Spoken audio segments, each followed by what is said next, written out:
Today we're going to go through the Fire Emblem Fortune's Weave reveal trailer, point out a bunch of stuff that I noticed that I thought was really interesting, as well as kind of theorize on where this game could go. I know by the time this video gets posted, there's probably 5,431 other videos on YouTube that's already done this and probably done it a lot better than I'm going to do. And my answer to that is I really just don't care. I'm really excited for this game. I loved Three Houses with all my heart and soul, and I really just want to geek out about it. So if you're excited, let's geek out together. Let's talk about it. If I don't bring anything original to the conversation, I don't really mind. I don't care. I just want to talk about this. I don't care if it's already been done or if I'm late to the game or whatever. Let's just geek out and have a fun time. I'm also going to acknowledge a few Three Houses spoilers throughout this video. So if for some reason you haven't played Three Houses and you're wanting to play Three Houses, you're interested in Fortune's Weave, just this is your spoiler warning here off the top. The game's been out for a while, so I'm going to openly talk about a few different spoilers from Three Houses and how they can kind of relate, obviously, to Fortune's Weave, since Fortune's Weave seems to be going back to Fodlan. Hopefully this video is going to be as organized as I can possibly make it. I have an entire checklist of everything that I've found, and I'm just going to go through the whole thing together, and then at the very end, we'll kind of give full theories on where this game could go. So hopefully it's not a disorganized disaster, but if it is, as it happens, I guess. I'll do my best. Do all the normal things content creators say to do. Let's jump into the trailer. All right, so the first thing at the 5-second mark I want to point out is this larger, like, overlooking area here over at the top with the three larger and main bridges connecting to it. Now, obviously, if you look around, there's obviously a lot of bridges that are shown connecting to this island, and there's potentially another bridge up at the top that we can't completely see. But I did just find it, like, extremely interesting that we have this overarching area that's watching over this entire city with three main bridges connecting to it. I did think that was really interesting. So my thought is that maybe that main area is where like the Nabitans are, and like our main like Dimitri lookalike character we'll see here in a moment, that is kind of where he's at, kind of overlooking everything. I also saw people on Twitter point out how this area down at the bottom is like similar to a place IRL, which shout out to that. But I do also want to throw out there, I believe this building here is the same building that our main character Kai is going to be running up to here in just a moment as well. Then here at the 7-second mark, we do have a look at the arena, and very suspiciously a focus on this tower in the background with the light little gleam here at the top, and the tower will make another appearance at the very end of the trailer as well. So that is something else to kind of notate here, and we do see like the red banners kind of indicating the color coding that we've got going on, which we see throughout this entire trailer of the different color coding between the factions that we're going to be dealing with here. So here at the 10-second mark, we do get a look at the actual arena where it looks like the heroic games will be taking place, because if you look at a lot of the in-game like battle shots, like the attack shots in the trailer, at least a couple of them, you can see that they are taking place within the arena, with like Lita's and Kai's are two examples I can think of right off the dome. But with this arena, we are still focusing on this red banner with the like the coin-esque emblem there, you know, kind of signifying the faction in charge. But then also I want to point out there seems to be 6 main parties that are watching the heroic games. We have this party of 2 on the left, a party of 1, and a party of 1 on the left. Then we have another party of 1. We have the party of 2, which if you notice the green behind them, this party of 2 is about to be the red-haired man and the blue-haired woman that we are about to see here in a moment, is based off the background. I also thought it was interesting, out of all 6 parties, they're the only one with a notable background. And then you have another single party up here as well. So that is something to kind of notate on this scene. And here at the 14-second mark, we do have our look at the red-haired man and the blue-haired woman, and you can see the green plants behind them, which is you could see in the shot before. Up front, I have no idea any sort of general thoughts on who these characters could be, or like in terms of relation to the Fodlan lore. I mean, obviously you see red, you could naturally assume, oh, maybe it's Sylvain. But honestly, I don't have any thoughts on this. I've been racking my brain. I don't got anything. If you've got something, let me know.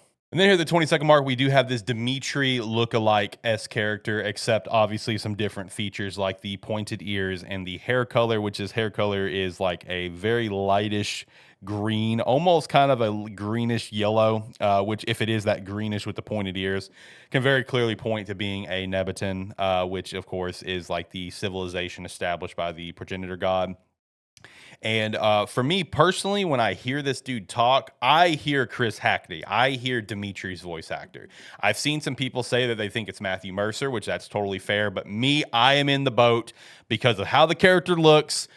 It's Fire Emblem in Fodlan. I think this is Chris Hackney. That is my opinion because it was very clearly designed to be a nod to Dimitri. So I think it makes total sense this is Chris Hackney and not Matthew Mercer, but I could see Matthew Mercer here as well. But when I hear this dude's voice, I think this is Chris Hackney. I also thought it was kind of interesting that his main center chest point low key looks like Dimitri's crest. Not exactly, but kinda. And then, the fact that it's got the blue as well. So, blue lines, the Holy Kingdom of Fargus, their blue coating. So I think this is like Dimitri's like ancestor.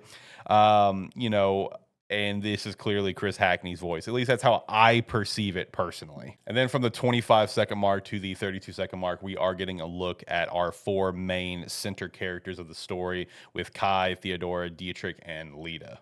Which for Dietrich's shot, of course, the reveal of a new hero relic with, if you look at the crest, it is the crest of the main, which if his appearance didn't give it off enough that he is related to Mercedes and Euritza in some capacity, that alone should really sell you on it. But this is the moment that, from the moment we saw the characters reveal, like the models of the red-haired man and the blue-haired woman, like I already knew it was Fire Emblem. But the moment I saw this, I was like, oh, buddy, we're going back to Fodlan. This is pretty sick.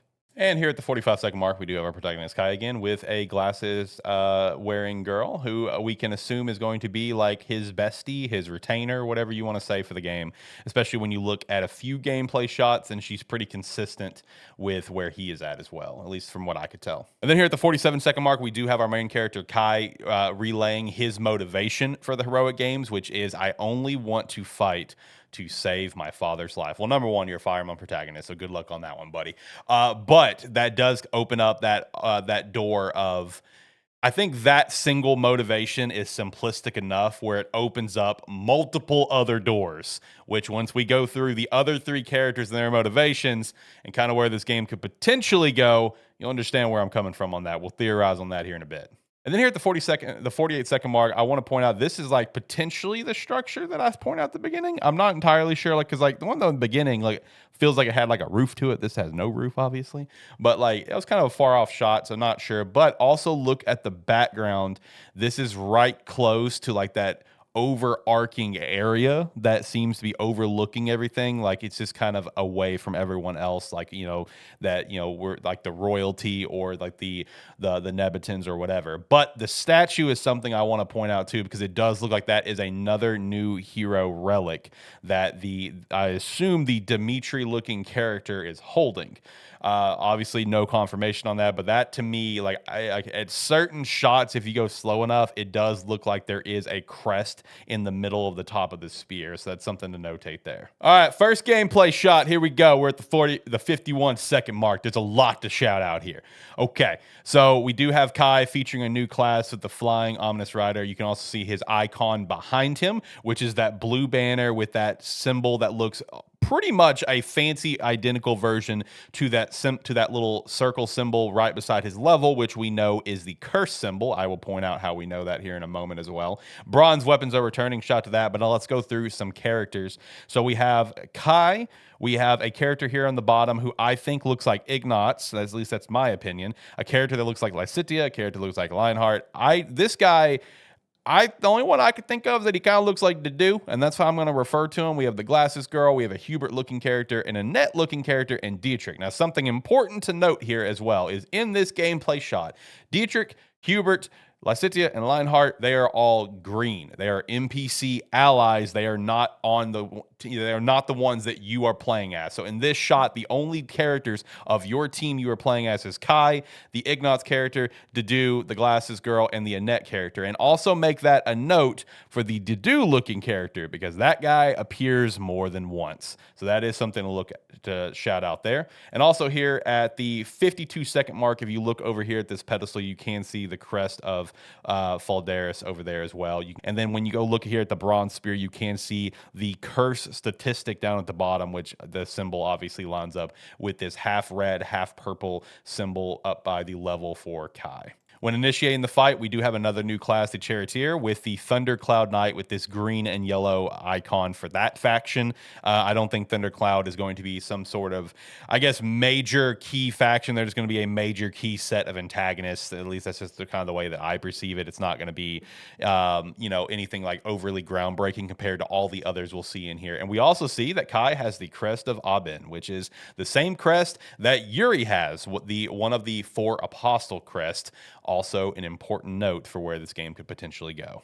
And then beginning at the 1 minute mark, we have Theodora's speech on what her motivation is, which what she says is, "What I seek is a great strength, an unyielding strength for any foe, sheer strength to the faith I hold dear. Above all, I need a strength to lead my people, strength enough for a queen." So we are establishing the motivations of our characters. Kai just simply wanting to fight to save his father's life. Theodora, who is just out for power, out for strength to lead her people. I also think it's very interesting with the line of "the faith I hold dear," with all the like religious aspects of Fodlan with the Garreg Mark Monastery and everything. That is an interesting line to me, especially when you look at this character and maybe theorize that in some capacity relation to the Nebetins as well and Syros. I know obviously no ears, the hair don't line up, but like very dragon-esque feeling, right? With the approach of the bones and everything, and plus also something else I noticed with her throne later on in the video. Again, that is something to kind of notate here. And we are now here with some more gameplay at the 109 mark with Theodora, which the first thing you can notice that she is a noble, and you can see the icon behind her featuring a griffin looking at a chalice, which is very interesting for another thing that I'm thinking of where this game could potentially go.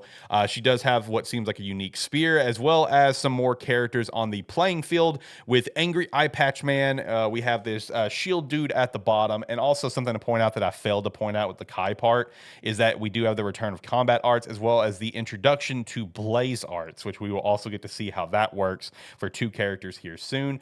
But it also, if we pause right here at the 110 mark, once again, we see this Dedue looking character and a playable character with Theodora. And we also see another flying ominous rider with this blonde hair with the crown. Now, something else to kind of potentially notate here is, let's see if I can go back just a little bit where I can get maybe just right for, there we go. If we look here at the 110 mark as well, just right after, the next frame, essentially, we can see our radar here at the top. And based on the radar, obviously right there with all the red, that is Theodora. That is the Dedue character, the Flying Ominous character, Eye Patch Man, and the Shield guy. But there is one more unit all the way back here. And the reason I'm pointing that out is because that is a consistent thing that I've noticed whenever the radars are shown. I think that's kind of giving that indication of trying to hide something. I don't think it's, there's potentially not just another random character that's under Theodora's sighting. That is potentially something they are trying to hide, so they're trying to prevent you from understanding of where this game's going to go, because I will point that out again here in a moment. And also, when you go over here and look at the thief, you see this red banner with the 2 spears. That, from what I can tell, that just seems to be the default like NPC, enemy, or ally or whatever, beast, animal, whatever banner, because it does appear again later on with Lita and her demonic beast. That just seems to be like that, and like the Thundercloud are probably the 2 default banners that you will see for a lot of stuff.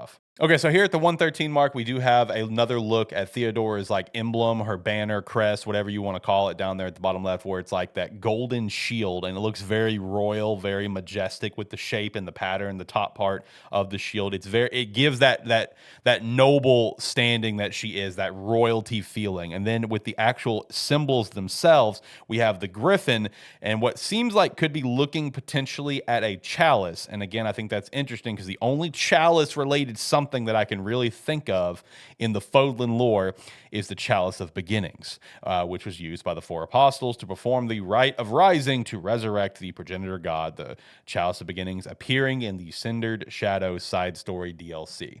So again, I think that's very interesting on where this game could potentially be going. There's a lot of nods happening here with the 4 apostles, and I don't think they're going to be stopping. And then at the 116 mark, we do get another look at this new hero relic, as well as another shot at that crest, which if you zoom in enough, you can see it's the crest of Lemaine. So we are here at Dietrich time to kind of see him in action, which brings us to gameplay shot, which up here at the top, you can see that the heroic weapon is confirmed to be the answer, as well as his banner in the background, which is this black shield with the horse. And like his banner is a little bit more rugged, right? It's a little bit more like, kind of dark and gritty, which fits the character and fits the character vibe. In terms of this gameplay shot as well, we are going to be using blade arts here with Moving Shadow, Stifling Shadow, and Umbra Calamity. He's going to be using Moving Shadow to warp up to 3 spaces the enemy can tack, which, we do have his curse gauge over here, which is still standard of the red and the purple we've seen so far. Also point out down the bottom left, weather. I guess weather's a factor in this game, so that's interesting. And in terms of characters that we see this new green-haired girl that has not appeared yet. This dude over here to the left with an axe who looks very angry. We have the Hubert-looking character who is now blue. When we last saw Dietrich and his Hubert character, they were both green and right beside each other. So very clearly this shot kind of indicating for those two are teamed together. And this Hubert-looking character who is a mage, it seems to potentially be Dietrich's retainer. That's just something to kind of throw out there. We go forward just a little bit after he begins his Moving Shadows ability, and looky here, who do we got?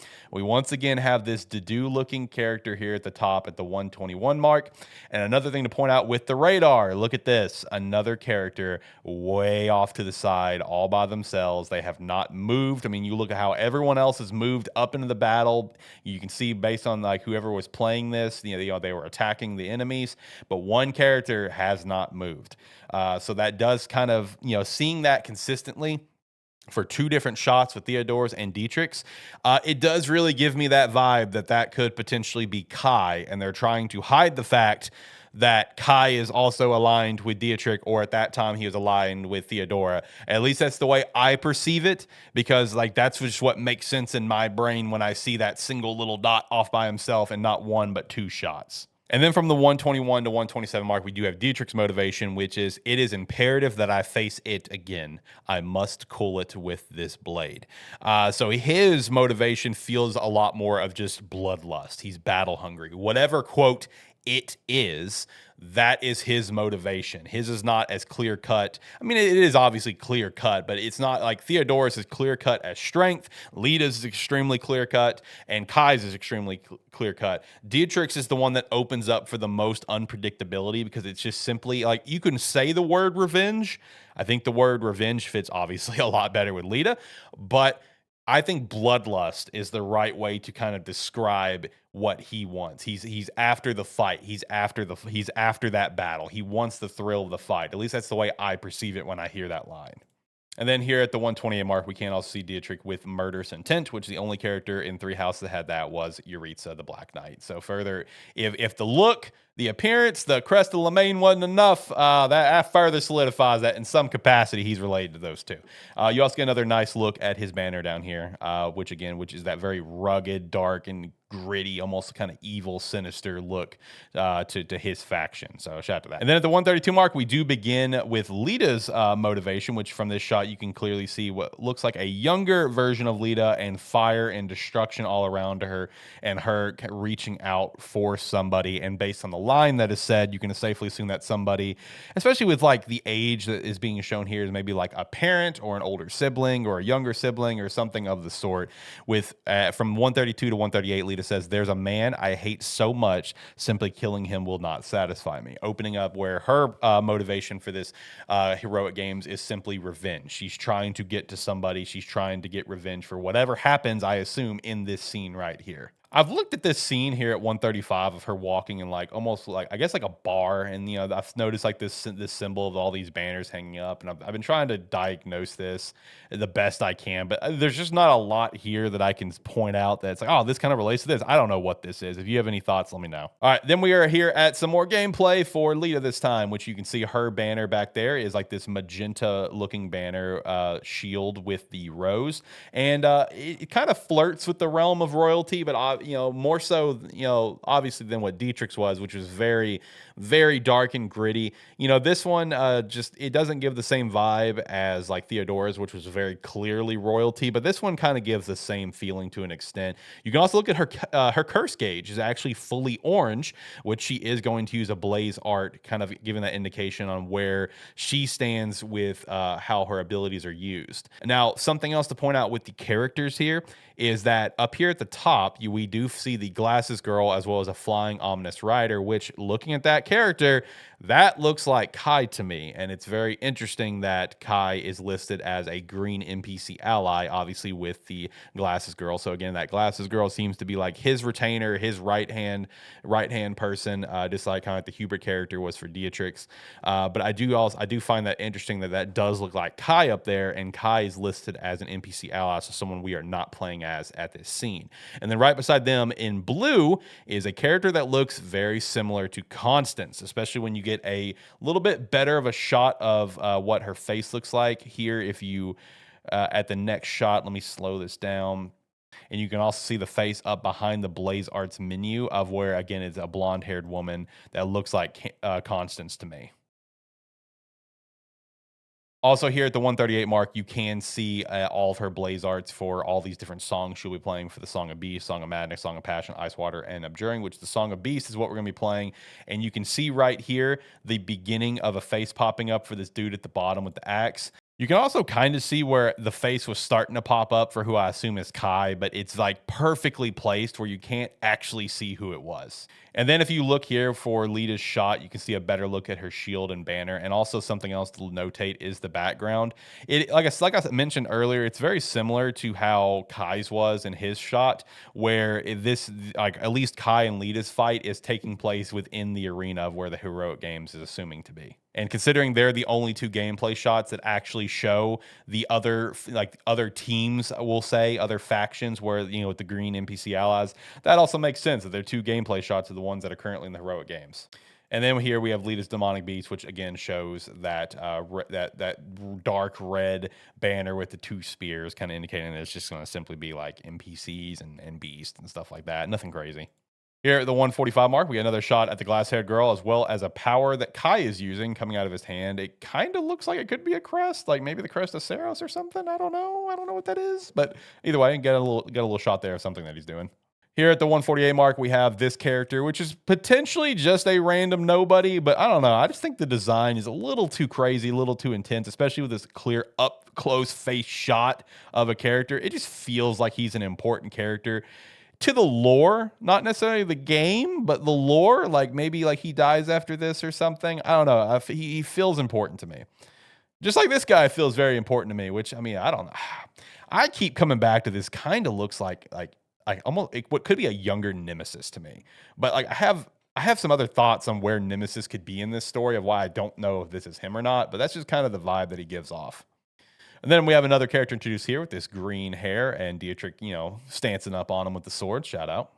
So here at like the 150, 151 mark, we got to obviously shout this out. We got a girl with a gun. That is 1000% a gun that Dietrich is fighting hand-to-hand combat with his answer, which, by the way, the answer just looks so cool. And it's also so interesting to me that it feels like an off version of the Sword of Creator. So I also want to point that out because I just know that sword's going to be such a key aspect to the entire damn story. I mean, clearly it's in the trailer, but again, so with this shot, clearly has a gun, and if you look at the background, low-key really looks like the level of where you go fight those who slither in the dark. I believe that's the Golden Deer route, and that would make sense for why she's got a gun. It's like the whole concept of those who slither in the dark, which is the Argathan Empire, the Argathan civilization, the Argathans, right? Is they were coexisting with the Nabatins at one point, and then at some point in time, they were outcast from the Nabatins because the Argathans are essentially trying to seek advancements, seek to evolve, and basically kind of, I guess, create technology, which, with their entire vibe, with constructs, the entire level that they have, and how like out of place, out of time, it feels. And then also in the first game, like, yo, they straight up nuke you with like what's called the javelins of light. I mean, like they straight up fire missiles at you essentially. So like this character having a gun, like honestly makes so much sense for what those who slither in the dark are. Also to point out that whenever she is fighting Dietrich in this shot, that it's like producing like sparks and lightning. So maybe it's like it's got that gun shape, but it still just uses like magic or something. You know, like, kind of like the javelins of light, where it's like clearly a missile, but it's like a missile filled with like magic energy or whatever. Then here at the 154 mark, we have another character introduced, which with this fox mask, but it is very important to notate the crest on her chest, which is the crest of Noah, another crest of the four apostles. Now, I do not believe this is a hero relic. It just looks like a necklace with the crest, but I do wanted to notate that because the crest of Noah, I think is, I could be wrong, but I think the crest of Noah might be the only one without a hero relic. For some reason, there's like a tomb item that's sticking out to me in my brain right now, but I don't know for sure if there is a hero relic. If there is, it might not have been introduced until like Three Hopes, the spinoff game, but I could be completely wrong on that. But either way, important to notate that the crest of Noah does appear there once again. Another Four Apostles reference. I think there's a lot of Four Apostles reference in this trailer, ladies and gentlemen. Here at the 154 mark, we do have Lita fighting what looks like the same character we saw earlier, and her saying the lines of, "You think you would let me deny my feelings?" And this very angry face at the 155 mark kind of maybe gives that indication is this the guy that she's wanting revenge on, potentially? Who knows? Maybe. I don't know. Here at the 156 mark, we see Theodora as well as overlooking someone on a throne, which I think this goes back to her entire motivation of strength enough for a queen. So maybe this is like her father, for example, and someone, you know, maybe she does not have a good relationship with her father and wants to dethrone him, essentially. That's just kind of the vibe that I get off. There's a lot of stuff going on here with the throne. He's holding a spear, and there seems to be like more spears all around him kind of thing. A lot going on here. I'm excited to know more. Then beginning at the 2-minute mark, we do have a line from this Dimitri character, which he says, "For those who stand upon the final stage, I shall grant whatever wish you desire. So I say, the divine sovereign, that I vow to you." So establishing that he is this divine sovereign, as well as establishing all four of our main characters' motivations of things that they want, and him saying that I will grant whatever wish you desire. So opening up, everyone is after that wish. Everyone's after the divine sovereign's power and wish. And then here at the 206 mark, I want to circle back to when I talked about like Theodora giving off like dragon vibes. I don't know. I thought like these two things that are on like the armrest of her throne, they low-key look like dragon eggs. At least it's the way I look at it. When you look at her whole vibe, she gives off dragon. So that's why I think like when you look at our main characters and who all their relations could be in the lore, I keep coming back to like an Edelgard, you know, so like a Ceros, like, you know, ancestry of some capacity. Like that's the vibe that I keep giving off here. And then also when you get to the next shot at 209, we are looking back at the main city. That tower in the background, once again, gleaming. You can see the big bridge in the background. This right here at the bottom seems to be Theodora's, throne that she's being carried in, plus with all the yellow banners lines up with her yellow color coding that she has going on. And then, of course, here at the 219 mark to the 225, we have the return of Sothis saying, "The years were long, weren't they? Have you forgotten me so soon?" And it's an adult, Sothis. Shout out to that. So this trailer honestly gave off so much information. And like I said, I didn't even come close to scratching the surface of everything that was probably actually revealed and all the little stuff. But everything that was in there was super interesting to me. So now let's kind of theorize on a couple of things. So I already gave my thought. So I already gave the obvious thought of who Dietrich is like related to in some capacity, and my personal kind of theory on where Theodora and where she's related to. Let's talk about Lita real quick, because there's like, to me, I think two answers that I think this could go.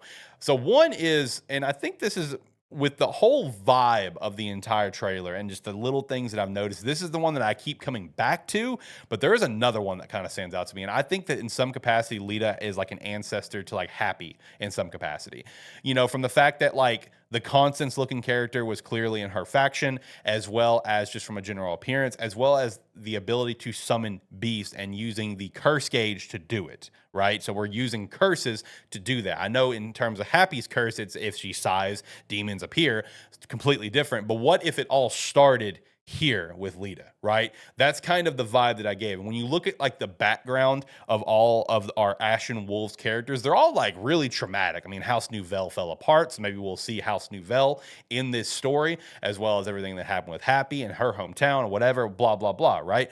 Very tragic backgrounds. So maybe we're going to get to see before any of that took place, before any of these characters were a thing, and we got to see kind of the fall of what really began to happen, or maybe like the dominoes as they begin to fall. So I think Happy is a character that I kind of see when I look at Lita. But another one to maybe just throw out there on the chance it's right is maybe Petra. Because like when I look at Lita, I can kind of see the similarities of Petra from like the vibe that her outfit gives off, that maybe Lita is from Bridget. Bridget is described as like tropical climates, many beaches and stuff. So like her outfit could honestly give off the same kind of feeling as like Petra's post time skip outfit.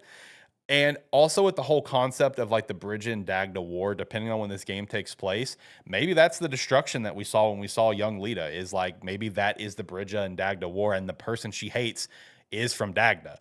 So I don't know, that's something that we could potentially explore. I mean, there's only one known character from Dagda, and that's Shamir. Other than that, there's really no other known characters. There's not even really a picture of what Dagda looks like or where Dagda is on the map, because it's outside of Fodlan. So that is something to kind of consider, that maybe Lita is either related to Petra or Happy. I still continue to lean Happy because, again, the Constance looking character that was on her team, whole curse aspect, summoning demons, plus just the overwhelming amount of Four Apostles like stuff that to me kept appearing in this trailer. Which brings me to where I think this game could potentially have a focus on, is maybe like the Four Apostles, maybe like the rise of the Four Apostles, or just the Four Apostles themselves if they're going to be in the game. Because like with the Four Apostles, they're followers of Saros who specialized in magic and mystic arts, especially rituals that were used in blood.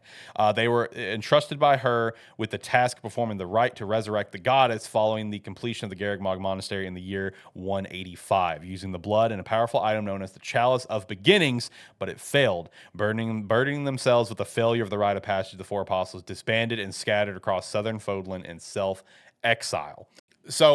So with this trailer, we see Kai, who has the crest of Abin, one of the four apostles. We see the crest of Noah on a necklace. We have the vibes of what I think is Happy, as well as a Constance-looking character. And then we have Theodora's like, banner, emblem, whatever, that like, to me, I feel like there's a chalice in that banner. I could be wrong, which again, the only notable chalice is the Chalice of Beginning. So like this whole trailer, I just have that feeling that maybe we're going to be focusing on the four apostles. I mean, Kai having the crest of Abin, which was Yuri's crest, is low-key kind of a potential dead giveaway. I don't know. But with the other crests, you have to think, at the point of time we are in this story, the 10 elites probably already exist. Now, I'm not going to sit here and say they've been defeated, they went evil, because with the whole concept of the 10 elites, formerly 11 elites, before one of them became a demonic beast and went evil, is that they were given these crests by Saros to like help basically defend the land and drive out this great evil. And that's what they did. They were good guys, right? They were celebrated, they were loved, beloved, whatever. And then the power and greed got to them, and that's when they kind of went off the deep end. With something like the Crest of Faldaris, right? One of the 10 elites being like this center pedestal, like on the center pedestal, like in the heroic games. I don't know. That kind of indicates to me that we're in that period before the 10 elites go off the deep end. Like that's kind of because like it's there, it's being celebrated. I know the crests are obviously celebrated in Fodlan lore, right? Like that's the whole concept, because it gives like royalty, power, status, whatever. But like with the time frame we seem to be in this prequel setting, like maybe we are in a period of where the 10 elites still exist and they're not evil yet. So that's something else that can be explored in this, is when they go off the deep end. So like with the whole concept of the heroic games, obviously you can just kind of set up that we are going to end up leading to the game of being the War of Heroes towards the end of the game. And maybe that is kind of the focus is the War of Heroes, the Four Apostles, the Rite of Passage, whatever, all of that kind of all combined. Now, with the whole motivations of our characters, Kai, to me, is the most open-doored. So that does bring the question of, is this going to take the three houses route, where you choose a route? My current standing is yes, but I keep coming back to the Lita gameplay, where I really think that's Kai at the top, and he's a green NPC ally. Now, granted, it's the heroic games that gameplay was taking place in, so maybe this is extremely early, and maybe that's why you were playing as someone other than our assumed protagonist. But like his motivation can just simply be like, hey, I want to save my father. I will side with whoever is going to give me the best chance to do it. Right. Like that's kind of the way that I perceive it, and why I think with such an extreme key focus of these characters, like I think we're going to get to pick a route of where we want to go between Dietrich's faction, Theodora's faction, and Lita's faction. But it could also just be like one streamlined game where you just jump and play as different characters at different points. Because again, Lita's gameplay shot with what's assumingly is Kai at the top it keeps sticking out to me. I just find it really odd. But again, maybe that's just very early in the game and like he just hasn't appeared yet. Because also, with Dietrich and Theodora's shot, I keep coming back to that one random unit that's clearly away from the battlefield, and whoever was playing the game for the trailer was going out of their way to not use that unit. So maybe that unit is Kai. So again, maybe with the Lita one being clearly in the Heroic Games arena we see at the beginning, maybe it's just early on and you haven't got a chance to pick your faction yet. But I'm in the mindset right now, you will get to pick a route. You'll have 3 different story routes, potentially 4 or 5, depending on choices you make, kind of like the Black Eagles where you make a choice there. So that is all like kind of my thinking on where this game can go. And now with Kai, I will also say I still believe that we're going to get a chance to just like have an avatar where it is a male or female version of Kai. Kai is a gender neutral name. And I mean, that's kind of been the vibe that we've had for Fire Emblem for a while. I mean, I think the last like new Fire Emblem game where you were a single character was Radiant Dawn. I mean, we had the Echoes, but that was obviously a remake of the second game. I think Radiant Dawn on the Wii was the last game with a set character. Here is who you were playing as. Starting with Awakening, Fates, Three Houses, Engage, we have a set avatar where we choose if we want to be a boy or a girl. And with that, I went back and I did some digging on the previous 2 reveal trailers of Engage and Three Houses. I didn't go back to Awakening and Fates. That's my bad. But neither trailer actually revealed in the gameplay, that is, the female version of the avatar. Now, Engage did have it with the splash art at the end of the trailer, but in the actual gameplay, it was just the male allure the entire time. And with Three Houses, there was no female Byleth in the entire trailer. It was focused on male Byleth. So just because like a female Kai was not revealed in this trailer, I don't think means anything. I don't know if like post Three Houses like reveal trailer, if they revealed female Byleth in like some splash art on social media. Don't know. Didn't dig back that far. But I don't think it's a big deal. I think we're going to continue doing the Avatar route. You know, they've done the Avatar route since like what? I think like the 3rd Fire Emblem game, there was technically, or like the remake of it, whatever. I think there was an avatar in like that game with Marth. I think was the first time there was ever an actual avatar.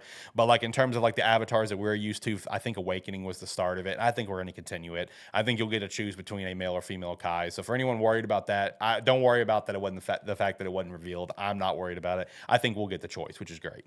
Along with like the build up for like potentially the 10 elites kind of like going off the deep end and the 4 apostles, I think one other thing that you could maybe experience at certain points is maybe you will get a game focusing on where the Nabatins and the Argathians are, like, you know, those who slither in the dark. Like maybe you'll get a focus on when they coexisted. Maybe not like the game itself, the actual timeline they're coexisting, but maybe the lore of that, of when they coexisted, will be a key focus for the game as well. Because at least, I mean, I'm completely down for that, because one of the biggest like little complaints that I had, I say biggest little, that makes sense, right? One of the things that I complained about the most with Three Houses is you have such a focus on those who slither in the dark in the overarching lore, but it's like for most storylines, they're not resolved. Like I think it was like the Blue Lines, it's literally just resolved in Dimitri's like in story that you get to read, where he's like, oh, he went and took care of them. Like that's really lame to me. Like meanwhile with the Golden Deer, you actually go take care of them. So like they're there, they're present, they kind of kick forward to get us to the time skip, and they kind of kick forward a lot of key points, yes, but like they're just kind of there. They're just kind of there, right? So it's like I feel like with this game, if you can kind of focus on the lore of, you know, hey, we used to coexist with them, we split apart, you know, we outcasted them because they're advanced, because they're seeking advanced technology, it's taboo, whatever. I think that'd be a really cool element as well. I think like with the idea of the 10 elites going off the deep end, those who slither in the dark, and finding and kind of building the name of those who slither in the dark, right? Establishing that name, as well as the 4 apostles. I think like you're setting yourself up for so much incredible storytelling and is building further lore to Fodlan. So in terms of where the story can go, that's my current thoughts on everything. But I do also want to take a moment to just kind of build up like all the teams that we saw with all the faction emblems and stuff, just because I want to kind of get a visual image for everyone of what we're looking at. So the first one with Kai, obviously, we have Kai, we have the glasses girl, we have the Dedue looking character, the Ignatz character, and the Annette character. Now I did point out that the Dedue looking character did seem to appear multiple times, which that kind of tells me that he's kind of like, I guess almost like the monastery characters from Three Houses, like a Shamir or Catherine, where they just appear in every route, obviously depending on your choices in one case, but where they can just be recruited and be part of every single storyline.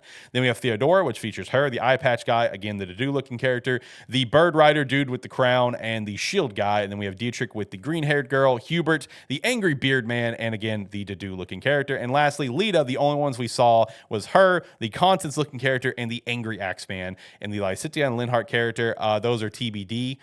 Those did not have. Those did not appear again outside of Kai. But based on placement, like where everyone was at, we saw Dietrich and the Hubert character at the top. We saw those two at the bottom, and Lita was the least revealed team. Maybe Lysitia and Lionheart is paired with Lita. That's just, I don't know. That's just a guess. So I mean that seems to be like our four factions, right? Which with the Ignatz and Annette looking character being sided with Kai, that also kind of opens it is that maybe you're not going to be Kai and pick one of the three. Maybe there truly is four different routes that you have to play. Because I mean, I keep coming back to the fact that with Lita's gameplay shot, I'm pretty sure that was Kai at the top. So I don't know. It's very interesting, but we're starting to build a little roster of characters here and where we could potentially go with this thing. So as of right now, that is, I think, everything I've got as of now. So again, I understand that this video is probably coming out late compared to when everyone else is doing it. I really don't care. I just wanted to talk about this. I wanted to geek out about it. I want to geek out with you. I love Three Houses. I love Three Houses so much. It is incredible. I think objectively, it's not the best Fire Emblem game. I think objectively, I think maybe Awakening is, even though I greatly prefer Three Houses and what that game did. I'm so excited for Fortune's Weave. I think Fortune's Weave is going to be absolutely insane and incredible. After the almost, I would say, lackluster outing of Engage. The gameplay for Engage was incredible. If you're simply playing like the main story, you can have a fun time. The characters are boring as hell to me in Engage. I have not enjoyed any character interactions. I think it's so boring. And that was one of the beauties of Three Houses. Man, these characters are just so deep and engaging, and all of their individual stories and how all their different backgrounds of royalty status, of, and how everything meshes together. Everything about it, it was so fascinating, and getting to explore everyone's story was great. And I'm excited for the same thing here with Fortune's Weave. So let me know your thoughts on everything that I point out in this video. Let me know if I did anything original for you. If I didn't, again, I don't care. I just want to talk about this. I don't really care if I'm late. I don't care if I'm not doing anything original. I want to talk about it. I want to geek out. I want to geek out with you. Let me know your thoughts down below. Thank you so much for making it through the whole video. I'll probably do more of these as time goes on, as I maybe notice more about this trailer. Maybe my thoughts get a little bit more refined. I'll do like a shorter video. I'll definitely do another breakdown of a future trailer we get. Can't wait. Make sure to also come by and watch Gamesthetic on Saturdays. We're usually live about every single Saturday around 6 p.m. Central Standard Time. Do all the things content creators say to do with the description down below. Until next time, have a good one. Bye.